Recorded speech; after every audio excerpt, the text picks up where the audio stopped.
నూతన నేర చట్టాలపై ప్రత్యేక చర్చా కార్యక్రమం ఇప్పుడు మీరు వింటారు. ఎప్పటి నుండో అమలులో ఉన్న నేర చట్టాలు క్రిమినల్ లాస్ లో పలు సంస్కరణలు చేపట్టి భారతీయ న్యాయ సంహిత, భారతీయ నాగరిక్ సురక్షా సంహిత, భారతీయ సాక్ష్య చట్టం అనే పేర్లతో కొత్త నేర చట్టాలు అమలులోకి రాబోతున్న విషయం తెలిసిందే. వీటి గురించి మనకి అవగాహన కల్పించడానికి మన స్టూడియోస్ లో ఉన్నారు Damodaram Sanjeevaiah national law university registrar doctor C P Nandini. నమస్తే మేడం. నమస్తే అమ్మా. I thank All India Radio నన్ను ఒక ఎక్స్పర్ట్ గా పిలిచిందికి ఎంత అవుతుందో అంత సేవ చేయడానికి I'm very glad. Thank you ma'am. July 1వ తారీఖు నుంచి కొత్త నేర చట్టాలు న్యూ క్రిమినల్ లాస్ ఇంప్లిమెంట్ అవబోతున్నాయి. సో కేంద్ర ప్రభుత్వం తీసుకొస్తున్న ఈ న్యూ క్రిమినల్ లాస్ గురించి మా ఆకాశవాణి శ్రోతలకి మాకు ఎక్స్ప్లెయిన్ చేస్తారా? 150 years ఓల్డ్ లా అమ్మా ఇది. మనకున్న అన్ని 1860 ఇండియన్ పీనల్ కోడ్, ఇప్పుడు మనమేమో భారతీయ న్యాయ సంహిత అంటున్నాము, బిఎన్ఎస్. 150 years లో మనము నేరాలు చేయడము మారలేదు, కానీ నేరాలు చేయడము రీతి మారిపోయింది. డైనామిక్ ఉన్న అఫెండర్స్ కి చట్టాలు కూడా డైనామిక్ గా ఉంటాయి. దట్ ఈస్ వన్ చాలా మంచి స్టెప్. ఎందుకంటే మనం ఎవరినారు అఫెండర్ అన్న ముందు మనం అఫెన్స్ ని కరెక్ట్ గా ఒక సబ్స్టెన్స్ లాలో డిఫైన్ చేసి ఉండాలి. ఆ డెఫినేషన్ లోపల మనం రాలేదనుకోండి, మన అఫెన్సెస్ తర్వాత ప్రాసిక్యూషన్ సరిగా పనిచేయలేదు, జ్యుడిషియరీ పనిచేయలేదు అన్నది ఇక్కడ కూర్చొని చెప్పడం చాలా ఈజీ. కానీ అది కరెక్ట్ గా డైనామిక్ గా తీసుకురావాలంటే మనము అప్పుడప్పుడు ఈ చట్టాలని మారుస్తూ ఉండాలి. ఎందుకంటే ప్రపంచం మారింది. అందరూ ఇప్పుడు ఐసీటీ ప్రపంచంలో ఉన్నాము. ఇన్ఫర్మేషన్ కమ్యూనికేషన్ అండ్ టెక్నాలజీ సమయంలో ఉన్నప్పుడు కూడా మనము ఎప్పుడో నడుచుకొని వెళ్ళ చట్టాలని పట్టుకొని ఇప్పుడు న్యాయ చేయడము ఇబ్బంది అవుతుంది. This is the first word I would tell. This is మన కేంద్ర ప్రభుత్వం తీసుకొని మంచి స్టెప్ అంటే చట్టాలని మార్పడం. It is not amendment, it's a repeal. అంటే ఇప్పుడు కొత్త చట్టాలంత లెక్క వస్తుంది ఇది. ఎందుకంటే ఆ పాత చట్టాలన్నీ మనం రిపీల్ చేసి ఇది కొత్తగా తెస్తున్నాము అంటే ఇది యాటిట్యూడ్ మార్పు రావాలి మనలో అందరి. Justice system full this a very good step అంత నేను చెప్పగలను. ఫస్ట్ బిఎన్ఎస్ లో చేశారు. బిఎన్ఎస్ఎస్ ప్రొసీజరల్ లా. మీరు ఈ నేరా చేస్తే ఈ ప్రొసీజర్ నుంచి మనం మీకు పనిష్ చేయగలము. ఎప్పుడు మనము మన రాజ్యాంగంలో చెప్తాం, కాన్స్టిట్యూషన్ లో. అంటే ఎందుకు ఫెయిర్ జస్టిస్ ఉండాలంటారు కదా, even in the court of law. అప్పుడుకి ఆ ప్రొసీజర్ కరెక్ట్ గా ఉండాలి. ఎంత మంచి చట్టాలు ఉంటే కూడా ఒక ప్రొసీజర్ బాగాలేదనుకోండి, అప్పుడు మన ఏం హక్కు బాధ్యతలు కూడా అవి సరిగా నడవవు. అందుకే ఆ ప్రొసీజరల్ లా కూడా ఇప్పుడు మార్చేస్తారు. Procedural should be on par with your substance లో. మన రెండు చట్టాలు కూడా ఒక తోలంగా వెళ్ళాలి. అప్పుడేనే అది కరెక్ట్గా నడిచే అవకాశం ఉంటుంది, లేకపోతే ఉండదు. ఇవన్నీకి మనకి సాక్ష్యాలు ఉండాలి. నేరం చేశాను నేను అన్న ప్రాసిక్యూషన్ చెప్తారు, అఫెండర్ చెప్తాడు నేను చేయలేదంటే. ప్లీ బార్గెనింగ్ ఉంది, కానీ ఎవరు చేశానన్నారు. ఇండియాలో కొంచెం అంత సక్సెస్ఫుల్ అవ్వలేదే ప్లీ బార్గెనింగ్. అమెరికాలో చాలా సక్సెస్ఫుల్ అయింది. ప్లీ బార్గెనింగ్ అంటే మన అడ్వకేట్స్ ప్రొపగేట్ చేయట్లేదు అది. అప్పుడు మనం ఏం చేస్తామంటే వాళ్ళకి కరెక్ట్గా అవకాశం ఇవ్వాలి. ఏంటి ఏం ప్రొసీజరు, వాళ్ళకి ఆ ప్రొసీజరల్ ప్రొటెక్షన్ ఇవ్వాలి. That is why we call fair and speedy justice. Sakshya Adhiniyam అంటాం, భారతీయ సాక్ష్య అధినియం. ఇది ప్లీడింగ్స్ ఉంటుంది, మెథడాలజీ ఉంటుంది, రికార్డింగ్ ఆఫ్ స్టేట్మెంట్స్ ఉంటుంది, process of examination of evidences in the court of law అంటాము. అవన్నీ ఒక సిస్టమాటిక్ గా వెళ్ళాలంటే ఈ 3 చట్టాలని తెచ్చుకొని వచ్చారు. అందుకే ఒకటి బిఎన్ఎస్, బిఎన్ఎస్ఎస్, బిఎస్ఏ. ఇవి 3ని మనం ఇప్పటి నుంచి అలవాటు పడాలి. ఆ కలోనియల్ వర్డ్స్ అన్నది మన బ్లడ్ లోనే ఉంది. ఇప్పుడు అంత ఈజీ కాదండి మార్పు చేసుకురావడము. ఇప్పుడు బిఎన్ఎస్ అన్న ఆ అలవాటు పడాలంటేనే మనకు కొంచెం టైం పడుతుంది. అందుకే ఇప్పుడు 3-4 months నుంచి రిగరస్ గా central government in all judicial system, justice system, they are training immensely. Madam, ఇప్పుడు భారతీయ న్యాయ వ్యవస్థపై అంటే ఇండియన్ జ్యుడిషియరీ పైన ఈ కొత్త నేర చట్టాలు న్యూ క్రిమినల్ లాస్ ఎటువంటి ప్రభావం చూపిస్తాయంటారండి? ఎఫిషియన్సీ ఉండాలి అన్నది ఎప్పటి నుంచో ఉందమ్మా. ఈ టైంలో ఇన్వెస్టిగేషన్ కంప్లీట్ అవ్వాలి, next with in 90 days, with in 30 days. ఇవి చాలా స్పెసిఫిక్. ఇప్పుడు మనం బిఎన్ఎస్ఎస్ లో తెచ్చిన తర్వాత judiciary is trying to do to the best of their abilities. Time is a relevant factor. Justice delayed is justice denied అంటారు కదా. ఇప్పుడు నేర చేసిన వాడికి 20 సంవత్సరాల తర్వాత నేను శిక్ష ఇచ్చాను అనుకోండి, ఆ విక్టిమ్ కి ఆ గురించి అవగాహన ఉండదు, ఇంట్రెస్ట్ కూడా ఉండదు. విట్నెసెస్ రారు కోర్టుకి. ఒక్క హియరింగ్ వస్తారు, సెకండ్ హియరింగ్ వస్తారు, ఎన్ని హియరింగ్ వస్తారండి, రారు. అప్పుడేమైపోతుంది, కంప్లీట్ జ్యుడిషియల్ సిస్టమ్ అన్నది క్రంబుల్ అయిపోతుంది. అందుకే ఈ టైం ఫ్రేమ్ ని చాలా సిస్టమేటిక్ గా తీసుకొని వచ్చారు BNSS లో, including the FIR, police custody, judicial custody, ఈ సమన్స్ కేసుకి ఎట్లా, వారెంట్ కేసుకి ఎట్లా, సమ్మరీ ట్రయల్ ఎంత, ఇన్ని రోజులు ఇంత కంప్లీట్ అవ్వాలి, ఇన్వెస్టిగేషన్ 90 days మాక్సిమం, క్లియర్ గా రాసి మనకి ఒక పాత్వే చూపించారు.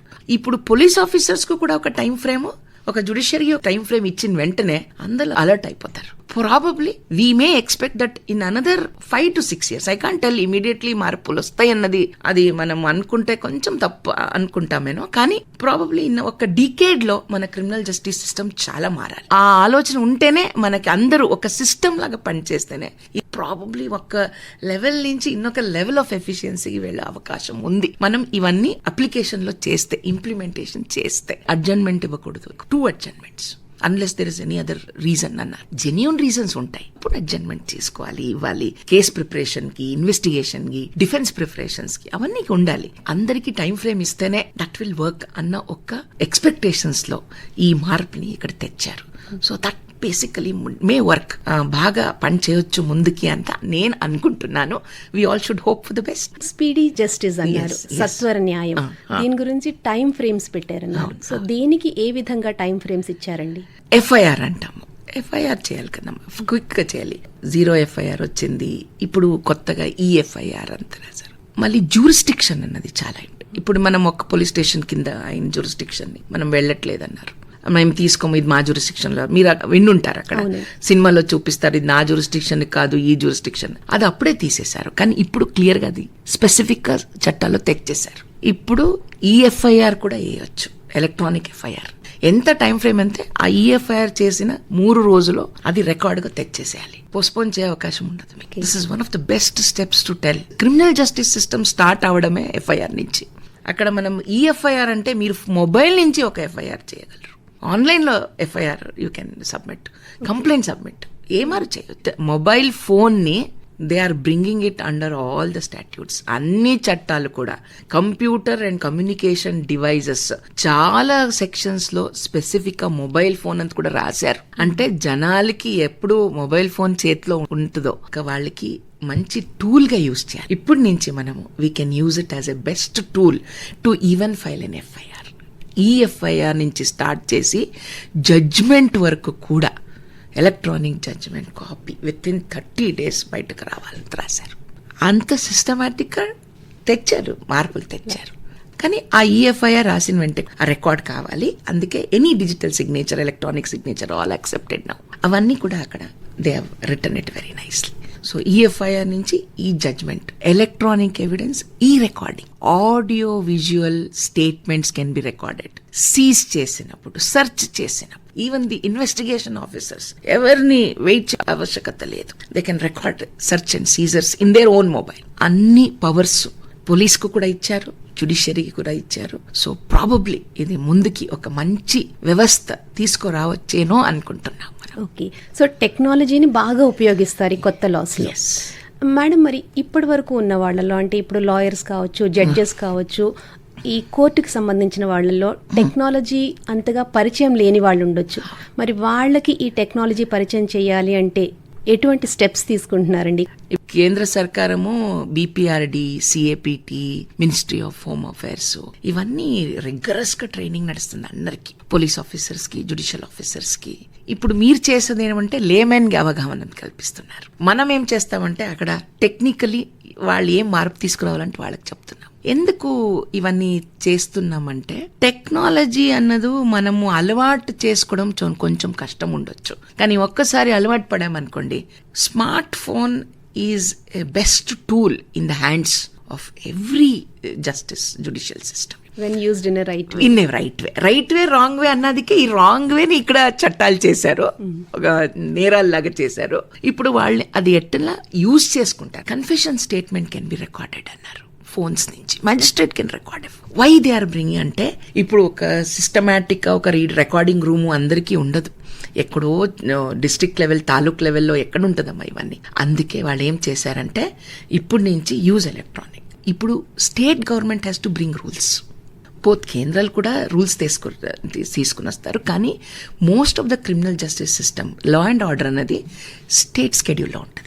రూల్స్ అంటాం. ఈ చట్టాలు మంచిగా నడవాలంటే రూల్స్ ఉంటాయి. క్రిమినల్ రూల్స్ ఆఫ్ ప్రాక్టీస్ అంటూ ఉంటుంది. ఆ క్రిమినల్ రూల్స్ ఆఫ్ ప్రాక్టీస్ ని హైకోర్టు మళ్ళీ స్టేట్ గవర్నమెంట్ చేస్తారు. స్టేట్ గవర్నమెంట్ చేసి ఆ రూల్స్ ని మనం మళ్ళీ అసెంబ్లీలో పెట్టి అప్రూవల్ తీసుకోవాలి. ఆ రూల్స్ లో, క్రిమినల్ రూల్స్ ఆఫ్ ప్రాక్టీస్ లో కరెక్ట్ గా మనము అక్కడ అమెండ్మెంట్స్ తీసుకొని వస్తే స్పీడీ జస్టిస్ అంటే అడిగారమ్మా. అప్పుడు మనకి ఈ యూజ్ ఆఫ్ టెక్నాలజీ మళ్ళీ స్పీడీ జస్టిస్ రెండు ఒక ట్రాక్ లాగా వెళ్ళాలి. So both of them, your system of law and it's working should ప్యారలీ run together. అప్పుడు మనం అందరూ నేర్చుకోవాల్సిందే. ఇప్పుడు మన పోలీస్ వాళ్ళు నాకు రాదన్నా కావద్దు కదా, వాళ్ళందరూ mobile phone, smart phones use చేస్తున్నారు. They are already using it. Because 2005లో ఒక జడ్జ్మెంట్ వచ్చింది, సుప్రీంకోర్టు జడ్జ్మెంట్. విట్నెస్ ని వాళ్ళు, అమెరికా ఉన్న డాక్టర్ వాళ్ళ witness, Prafulla Kumar Desai versus state of Maharashtra. అప్పుడు ఏమైందంటే ఒక మెడికల్ నెగ్లిజెన్స్ కేసులో ఆ డాక్టర్ ఎందుకమ్మా అంత ఖర్చు పెట్టి ఇక్కడికి వస్తారు, రారు కదా. అప్పుడు it went up to supreme court. Video conferencing లో మనము రికార్డ్ చేసుకోవచ్చా లేదా అంట ఎవిడెన్స్. అమెరికన్ డాక్టర్, కొత్తది. ఇప్పుడు దగ్గర 20 years అంటే అది అప్పుడు చాలా కొత్తది వీడియో కాన్ఫరెన్సింగ్ అనేది. కానీ supreme court took a very wise decision in those days. వాళ్ళు video conferencing with all the required regulations. ఇది ఉండాలి మినిమం బేసిక్. ఎందుకంటే న్యాయ జరగాలంటే అప్పుడు ఫేర్ ట్రయల్ ఉండాలంటాం కదమ్మా. ఎందుకంటే సిఆర్పిసిలు, పాత సిఆర్పిసి, ఇప్పుడు బిఎన్ఎస్ అంటున్నాం కదా, అది ఫిజికల్ గా ప్రెజెంట్ ఉండాలి విట్నెస్ బాక్స్ లో అన్నది ఉండదు. ఎందుకంటే అక్యూజ్ కి ఏమేం చెప్తున్నారో అక్యూజ్ కి వినిపించాలి కదా, వాడికి రైట్ టు క్రాస్ ఎగ్జామినేషన్ ఉంటుంది. అప్పుడు ఇద్దరు ఒకరి ముందు ఒకరు ఉండాలి విట్నెస్లు. ఆ స్ట్రిక్ట్ ఇంటర్ప్రిటేషన్ చేసుంటే అప్పుడు Supreme Court, probably video conferencing would not have become a part of criminal justice system from last 15-20 years. కానీ అప్పుడే ఆ ఆలోచన వచ్చి సుప్రీంకోర్టు అలో చేశారు. అది ఇప్పుడు చట్టాలో మ్యాండేట్గా వచ్చేసింది. Audio video conferencing is allowed, audio visual recording is allowed, including statements and witnesses can come. So this is one of the best moves.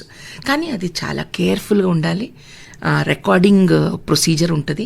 Primary evidence, secondary evidence ఏమంత ఉంటుంది. ఆ ప్రైమరీ ఎవిడెన్స్ని మనము కోర్టుకు పెడితే మాత్రం ఇట్ ఈస్ అడ్మిసిబుల్ ఎవిడెన్స్. అంటే బిఎస్ఏలో కూడా దీన్ని మార్పు తెచ్చేశారు. So direct recording of evidences even by a normal human being, if it is submitted to the court of law, మనం అదిని ప్రైమరీ ఎవిడెన్స్ తీసుకుంటామంట. ఈ 3 చట్టాలు ఒక్కసారి చదువుకుంటే అర్థమైంది. So this is the best way of telling you that how it will help in the future. Madam, ఇప్పుడు speedy justice తో పాటు ట్రాన్స్పరెన్సీ అండ్ అకౌంటబిలిటీ, ఇవి కూడా కొత్త నేర చట్టాల్లో ప్రధాన అంశాలుగా తీసుకున్నారు. వీటి గురించి ఎక్స్ప్లెయిన్ చేస్తారా? Transparency is part of the justice system. అది మనము కొత్తగా చేయాలన్నది ఏం లేదు. కానీ అకౌంటబిలిటీ ఎందుకన్నారంటే, ఇప్పుడు స్పీడీ జస్టిస్లో మనం ఎప్పుడు టైం ఫ్రేమ్ పెడతాము, ఆ టైం ఫ్రేమ్ పెట్టిన వెంటనే ఇట్స్ అకౌంటబిలిటీ. ఇప్పుడు నాకు ఒక టైం ఇచ్చి మీరు ఈ టైంకి చేయండి అంటే, మనం టైం చేయకపోతే it is against the rule of law కదా. రూల్ ఆఫ్ లా అన్నది mandated in the constitution. Speedy justice fundamental right. ఈ రెండు కలిపి చూస్తే మనం ఏం తెచ్చాం ఇప్పుడు మనకి ఇన్వెస్టిగేషన్లోనే సంవత్సరం పెట్టామనుకోండి, ఈ ఛార్జ్ షీట్ చేయడానికే మనం ఒక్కొక్కసారి 4 సంవత్సరం 5 సంవత్సరం. అప్పుడు ఎక్కడి నుంచి స్టార్ట్ అవుతుంది? ఎఫ్ఐఆర్ ఒక్క రోజు తర్వాత 2 సంవత్సరం తర్వాత 3 సంవత్సరం తర్వాత ఛార్జ్ షీట్. ఎందుకంటే ఒక అబ్స్కాండింగ్ అఫెండర్ అనుకోండి, ఎవరో మా దేశం వదిలేసి వెళ్ళిపోయిన వాళ్ళు అఫెండర్స్ ఉంటారు. ఆ నేరా చేసినప్పుడు వాళ్ళు మిస్సింగ్ అయిపోతారు, కొంతమంది అబ్స్కాండ్ అయిపోతారు, మా దేశం వదిలేసి వెళ్ళిపోతారు. అప్పుడు మీరు నాకు ఎవిడెన్సే లేదని కూర్చుంటావద్దమ్మా. అందుకే అది కూడా స్పెసిఫిక్గా మార్చారు. ఇప్పుడు జాయింట్ ట్రయల్ అంటుంటుంది. ఆ జాయింట్, అది అకౌంటబిలిటీ చూడండి. ఇప్పుడు ఒక్క నేరా చేసినప్పుడు ఒక అక్యూజ్డ్ ఇక్కడ ఉన్నాడు అనుకోండి, 2-3 ఎవరు కాన్స్పిరసీలో ఉన్నవాళ్ళు వాళ్ళు వేరే దేశాలకు వెళ్ళిపోతే కూడా మన దేశంలో ఉన్న వాళ్ళ గురించి మనం ట్రయల్ జారీ చేయొచ్చు. We cannot stop the trial. ఇది స్పెసిఫిక్గా రాశారు. సెక్షన్ 24 ఆఫ్ బిఎస్ఏలో. ఎందుకంటే జాయింట్ ట్రయల్ ఉన్నప్పుడు అందరినీ ఒకటే ఛార్జ్ కింద ట్రయల్ చేయాలి. మనము వేరే వేరే ఛార్జ్ షీట్ పెట్టి ట్రయల్ చేయడానికి అవ్వదు. అవన్నీ స్పెసిఫిక్ చూసి ఆ మార్పులు తెచ్చారు. That's accountability. జాయింట్ ట్రయల్ చేయొచ్చు, వెళ్ళిపోతే కూడా మీరు ఉన్న వాళ్ళకి చేయొచ్చు. కొత్త నేర చట్టాలు స్పీడీ జస్టిస్ కి మంచి సపోర్ట్ ఇస్తున్నాయి. ఆల్రెడీ కొన్ని వందల వేల కేసులు పెండింగ్ లో ఉన్నాయి. సో వీటి విషయంలో కూడా వర్తిస్తుందా, లేక కేవలం ఇప్పుడు సరికొత్త కేసులు ఏమన్నా వస్తే వాటిల్లో మాత్రమే ఈ స్పీడీ జస్టిస్ వర్తిస్తుందా అండి? This is good question. 2 difference చేశాను చూడమ్మా, సబ్స్టెన్స్ లా, ప్రొసీజరల్ లా అన్నది. మనం క్రిమినల్ జస్టిస్ సిస్టమ్ లో ఇది నేరం అంత ఈ రోజు డిక్లేర్ చేసామనుకోండి, 12 in the morning నుంచి లెక్క పెడతాం. ఈ నేరము 12 మార్నింగ్ నుంచనే నేరము, అదికి ముందు నేరం కాదు. అది మనము జాగ్రత్తగా ఉండాలి. ఇప్పుడు బిఎన్ఎస్ అంటుంటుంది, న్యాయ సంహిత, అది మాత్ర సబ్స్టెన్స్ లా. ఇప్పుడు నేను కొత్తగా ఆర్గనైజ్డ్ క్రైమ్ అంత ఒక ఆఫెన్స్ పెట్టాను, పెట్టి ఆర్గనైజ్డ్ క్రైమ్ అని పెట్టాను. Terrorist act, unlawful activities prevention act లో ఉన్న దగ్గర వెరీ క్లోజ్ ఆ ప్రొవిజన్స్ ని ఇక్కడ పెట్టించాను. సెక్షన్ 114, 111, 112, 113లో ఇవి కొత్తగా ఉన్నాయి మన బిఎన్ఎస్ లో. ఇప్పుడు నేను వీళ్ళని ఈ నేర చేశారన్నానికి ఇప్పుడు లా ఎఫెక్ట్ వస్తుందో అప్పటి నుంచే వాళ్ళని అక్కడ ఛార్జ్ షీట్ చేయవచ్చు నేను సబ్స్టెన్స్ లా ప్రకారం.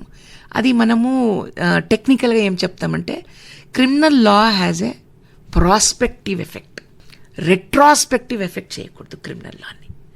అక్యూజ్డ్ రైట్స్ కూడా ఉంటాయి కదా, ఆ రైట్స్ మనకి ఈ రోజు నేరం అంటే ఈ రోజు నుంచి అది నేరము. ఇది నేను 12 o'clock కాదు, నేను ఒక 11:59 చేస్తే కూడా అది అప్పుడు నేరం కాదు అది. సో ఈ కొత్త నేరంలో ఏమొస్తాయో అవి మాత్రం July 1 తర్వాతనే వస్తుంది. బిఎన్ఎస్ఎస్ పార్ట్ ఆఫ్ ఎవిడెన్స్ లా, ఇవి మాత్రం it can have a retrospective effect. కానీ సబ్స్టెన్స్ లా మాత్రం రెట్రాస్పెక్టివ్. అలాగే ఇప్పుడు కొత్త నేర చట్టాలు దేశ శాంతి భద్రతలకి ప్రధాన అంశంగా పెట్టుకుని వాటి మీద దృష్టి పెట్టి తయారు చేశారు అంటున్నారు. మరి వాటి గురించి చెప్తారండి? ఇప్పుడు integrity of the country and security of the country 2 చూసుకోవాలంటే, terrorist activities, organised crimes, economic offences, white collar crimes.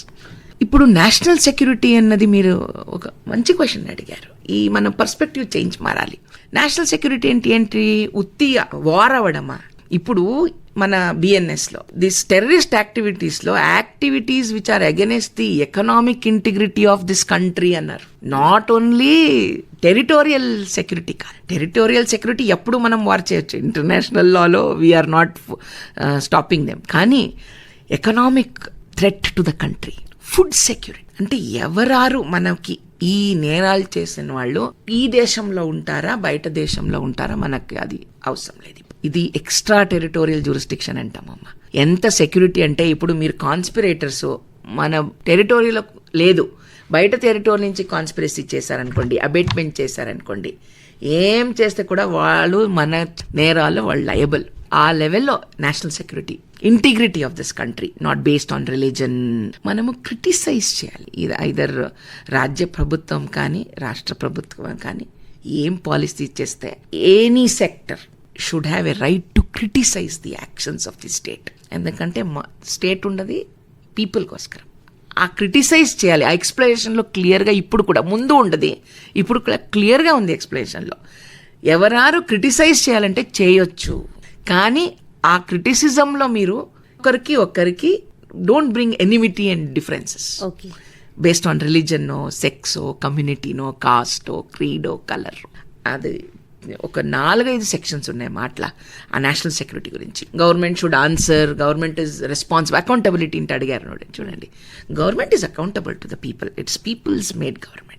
రోడ్లో వచ్చి హైవేలో డిస్టర్బ్ చేస్తాను, ట్రాక్లో కూర్చుంటాను, నేను నడపనివ్వను, ఇట్లాంటి క్రిటిసిజమ్స్ చేయకూడదు. That is against the integrity of the country.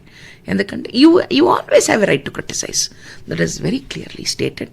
ముందు ఉండదు, కానీ ఇప్పుడు ఆ సెడిషన్ తీసిన కూడా తర్వాత కూడా security is important, state is first అమ్మా.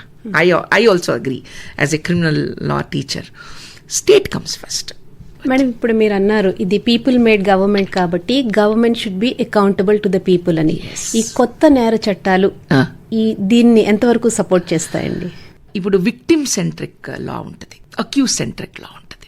చట్టాలు ఎంత నీట్గా witness protection, victim protection schemes తెచ్చారు. Supreme court had guidelines already. We had some provisions in the BNSS అప్పటికే. కానీ ఇప్పుడు ఏం చేశారంటే విక్టిమ్ సెంట్రిక్ లా తెచ్చారు. రేప్ విక్టిమ్ అనుకోండి, ఏం ఫైన్ కడితే డైరెక్ట్ గా విక్టిమ్ వెళ్ళాలి, అట్లా చేశారు. ఎందుకంటే విక్టిమ్ ఇస్ అ సఫరర్. మన సొసైటీలో మనము విక్టిమ్ నే అక్యూజ్ అనుకుంటాం కదా. సో అందుకోసము అక్కడ క్లియర్ గా రాశారు, any fine collected under this provisions as a punishment should go to the victim for her rehabilitation. అట్లానే విట్నెస్ ప్రొటెక్షన్ స్కీమ్ అంతా కూడా స్పెసిఫిక్ ప్రావిజన్ లో తెచ్చేశారు. ఈ విట్నెస్ ఎందుకు రారు మా దేశంలో, ఎందుకు భయపడతారు అనుకోండి. ఇప్పుడు నేను కోర్టుకు ఒక్కసారి వెళ్ళాను అనుకోండి, మళ్ళీ రా అంటారు. ఒక 10 హియరింగ్ నాకు పని వదిలేసుకొని డైలీ వేజెస్ వదులుకొని వెళ్ళరు. అందుకే ఏం చేశారు, విట్నెస్ ప్రొటెక్షన్ స్కీమ్ చేసి ఈ ఫైన్ లో ఎక్కడ ఎక్స్ట్రా ఉంటాయి అవన్నీ కోర్టులో ఉంటుందమ్మా. ఆ డబ్బుల్ని వాళ్ళు ఏం లాస్ చేసుకుంటారో, వాళ్ళ ట్రావెలింగ్ ఎక్స్పెన్సెస్ డిఏ వాళ్ళకి ఇస్తే ఎవరో ఒక్కరు నిజా చెప్పే వాళ్ళకి కోర్టులో సాక్ష్యాలు ఉంటాయి. ఆ సాక్ష్యాలు లేకపోతే ఏం చేస్తాం, అకౌంటబిలిటీ. మీరు ప్రొటెక్షన్ చేయకపోతే విక్టిమ్ ఎవరు వస్తారు కోర్టుకి? That is what you are asking about accountability. These are the steps for accountability. You are answerable to the victim. ఇప్పుడు ముందు కాంపౌండబుల్ అఫెన్సెస్ ఉండదు, కొన్నిలో కాంపౌండబుల్ చేయొచ్చు, అంటే నేనే క్షమించొచ్చు. నా పైన ఏమారు నేర చేశారనుకోండి, చిన్న ఆఫెన్స్ లో మనిషి కాంపౌండబుల్, నాన్ కాంపౌండబుల్. ఆ కాంపౌండబుల్ అఫెన్సెస్ లో court can permit to compound. ఇప్పుడు ఒక స్పెసిఫిక్ లైన్ రాశారు, compoundable offences with the permission and the consent of the victim అన్నారు. అంటే విక్టిమ్ సెంట్రిక్ లా. ఆ విక్టిమ్ సెంట్రిక్ అన్నది that is one of the best way of telling that now the judicial system and the criminal justice system is accountable to the victim. Okay, మరి కొత్తగా add చేసిన section 152 దీని గురించి ఏమంటారండి? అదే sedition చెప్తాను చూడండి. ఇప్పుడు ఆ సెడిషన్ అన్నది వర్డ్ తీసేశారు. There is nothing, basic change of the ingredients change అవ్వలేదు. ఆ సెడిషన్ అండ్ ఆఫెన్స్ ఎప్పుడు మన బుర్రలో ఉండదు. అమ్మో నేనేమో మాట్లాడకూడదేనో, ప్రభుత్వ గురించి మాట్లాడకూడదు, అగెనెస్ట్ గా freedom of speech and expression is also protected, but not against the country. Country comes first, then comes my freedom. Both should be parallel, but not at the cost of the country అన్నది clarity ఉంది. అలాగే మహిళలు, బాలల రక్షణ కోసం ఈ సరికొత్త నేర చట్టాలు ఎంతగా ఉపయోగపడతాయి? విమెన్ మళ్ళీ చిల్డ్రన్ ఆఫెన్సెస్ ని ఫుల్ ఒక్క చాప్టర్ కింద తెచ్చేసారు. ఇప్పుడు offences against women and children అని రాసేసారు. బికాస్ ఈవెన్ నౌ ఈ 21st సెంచురీ కూడా మన మహిళలు మళ్ళీ పిల్లలు ఇప్పుడు కూడా వల్నరబుల్లే. మనము కొంచెం స్ట్రాంగ్ అయ్యామనుకోండి, మన ఆంటీ అమ్మాయిలు కొంచెం ఏమో ముందుకొచ్చాము, ఆ ధైర్యం వచ్చింది అనుకుంటే అందరికీ అది లేదు. అందుకే ఆ మహిళల గురించి క్లారిటీ ఎంత వచ్చిందంటే, rape, modesty of women, protection, pornography, ఓరిజం, స్టాకింగ్, ఈవ్టీజిం అన్ని కలిపి నీట్ గా ఒక ఫుల్ చాప్టర్ లో పిల్లల్ని ప్రొటెక్షన్ చేయడానికి, ఉమెన్ ని ప్రొటెక్షన్ చేయడానికి they have done. And stringent punishment అండి. చిల్డ్రన్ అండ్ ఉమెన్ గురించి మాత్రం they have not budged. Women ని చిల్డ్రన్ ని ఏమరి ఇబ్బంది పెట్టారంటే స్ట్రింజెంట్ పనిష్మెంట్ లో చూడండి ఎంత ఇంపార్టెంట్ ఒక చేశారంటే, న్యాచురల్ లైఫ్ అన్నది. మనం ఇంప్రిజన్మెంట్ ఆఫ్ లైఫ్ అంటే ముందేమనే వాళ్ళు, ఇప్పుడు రెమిషన్ వచ్చేది, వాళ్ళని 14 years వదిలేసేవాళ్ళు, అది లేదు. ఇప్పుడు టిల్ ది న్యాచురల్ లైఫ్ అన్నది కొన్ని సెక్షన్స్ లో క్లియర్ గా స్టాట్యూట్ లో చట్టాలో రాసేసాము. అంటే he has to be in imprisonment of life అంటే ఆ సెక్షన్ లో క్లియర్ గా రాస్తే judiciary has no discretion to give him a lesser punishment. ఇన్నొకటి ఇంపార్టెంట్, కమ్యూనిటీ సర్వీస్ అన్నది ఒక పనిష్మెంట్, అదిని యాజ్ ఎ పనిష్మెంట్ తీసుకొచ్చారు. That is laudable. ఎందుకంటే పెట్టి ఆఫెన్సెస్ చేస్తుంటారు చిన్నపిల్లలు, తెలియదు అనుకోండి, ఎక్కడో ఆశలో ఒకటేమో తీసేసుకుంటారు, చిన్న థెఫ్ట్ చేసేస్తారు, చిన్న ఆఫెన్స్.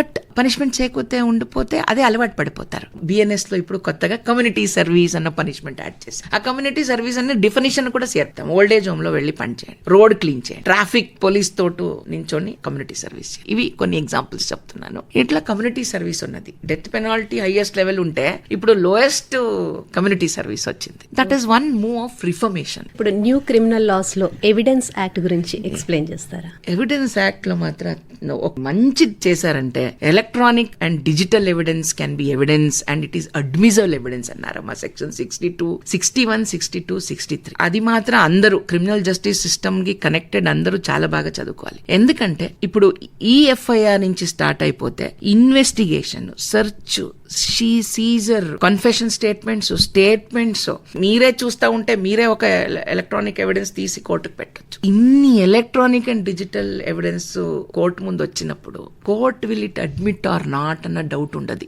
ఎవిడెన్స్ లాలో భారతీయ సాక్ష్య అధినియంలో సెక్షన్ 61 లో క్లియర్ గా చెప్పారు, electronic and digital evidence whichever way they are collected either through computer or communication devices, ఏం డివైస్ అని అది ఉంటే it is admissible piece of evidence. కొత్త నేర చట్టాలు న్యూ క్రిమినల్ లాస్ అమలులోకి వచ్చిన తర్వాత అది efficiency of criminal justice system ని ఎంతవరకు ఎన్హాన్స్ చేస్తుంది, ఉపయోగపడుతుందంటారు? మన చేతిలో ఉందమ్మా. స్ట్రిక్ట్ గా మనము ముందు నుంచి ఒక ప్రొసీజర్ కరెక్ట్ గా ఫాలో అయి ఉంటే ఇప్పటివరకే ఎఫిషియెంట్ గా ఉండదు. కానీ మనకున్న పాపులేషన్ కి, పోలీస్ ఆఫీసర్స్ కి, మన జుడిషియరీకి పాపులేషన్ వైజ్ లేదు. తక్కువ మంది జడ్జెస్ ఉన్నారు, తక్కువ మంది పోలీస్ ఆఫీసర్స్ ఉన్నారు. It's not only about the number of police officers or number of judges, అదొక్కటే కాదు. How are you training? ఇప్పుడు నేను చెప్పాను చూడండి, కంటిన్యూస్ గా ట్రైనింగ్ చేస్తున్నాం దగ్గర 3-4 నెలల నుంచి. ట్రైనింగ్ ని వాళ్ళు అడాప్ట్ చేసుకోవాలి. ఎలక్ట్రానిక్ గెజెట్స్ అనేది it is a double edge sword అంటాను చూడండి. ఎందుకంటే ఇప్పుడు electronic evidence can be a good evidence, it can become a bad evidence.